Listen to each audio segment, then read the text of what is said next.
উদ্ভাবন ও গবেষণায় এগিয়ে আসতে তরুণদের প্রতি মির্জা ফখরুলের আহ্বান। ঠাকুরগাঁওয়ে স্থানীয় উদ্ভাবকের তৈরি সেচ পাম্প উদ্বোধন।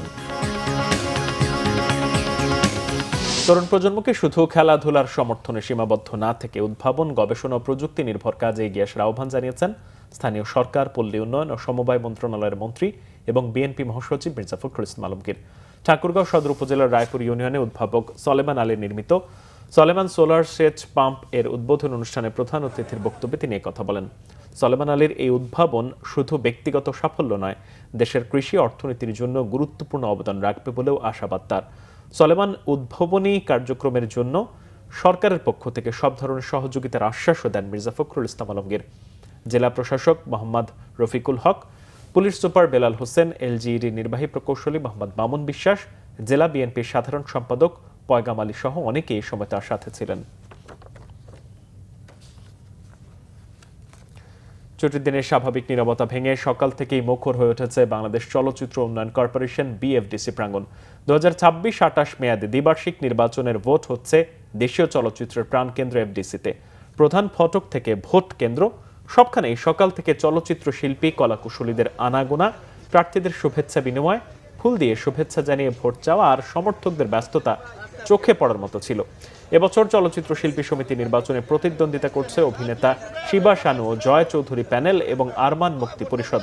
মোট 573 জন ভোটার আগামী 2 বছরের জন্য নতুন নেতৃত্ব নির্বাচনে ভোটাধিকার প্রয়োগ করছেন।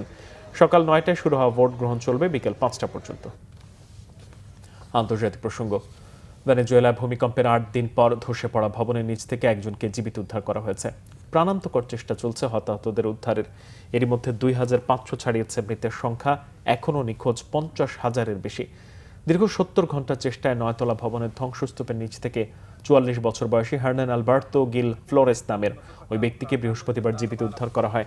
উপকূলীয় লাগোয়েরা অঞ্চলের একটি শপিং মলের পার্কিং লটে 29 ফুট উঁচু ধ্বংসাবশেষের নিচে চাপা পড়েছিলেন তিনি।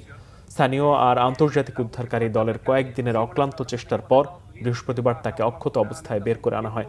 এক্ষেত্রে বড় ভূমিকা রেখেছেন চিলির ফায়ার ব্রিগেডের উদ্ধারকর্মীরা। ভূমিকম্পে পুরো ভবন ধসে পড়লেও তার পাশে থাকা দুটি দেয়ালের কারণে একটি আঁচড়ও লাগেনি আলবার্তোর গায়ে। সরকারি মুখপাত্র জানিয়েছেন, জোড়া ভূমিকম্পের পর থেকে বৃহস্পতিবার সন্ধ্যা পর্যন্ত অন্তত 2596 জনের মৃত্যু হয়েছে। নিখোঁজদের উদ্ধার আর প্রাণের স্পন্দনের খোঁজে সময়ের সাথে অসম যুদ্ধে নেমেছেন উদ্ধারকর্মীরা। ধ্বংসস্তূপ চাপা পড়া, পচা গলা লাশের তীব্র গন্ধ উপেক্ষা করে স্থানীয়দের পাশাপাশি তল্লাশি চালিয়ে যাচ্ছেন Chile, Costa Rica, El Salvador, Mexico, Portugal আর যুক্তরাষ্ট্রের উদ্ধারকর্মীরা। 24 জুন 7.2 ও 7.5 মাত্রার দুটি ভূমিকম্পে প্রায় 59,000টি ভবন ক্ষতিগ্রস্ত হয়। সবচেয়ে বেশি ক্ষতিগ্রস্ত হয় রাজধানী কারাকাস।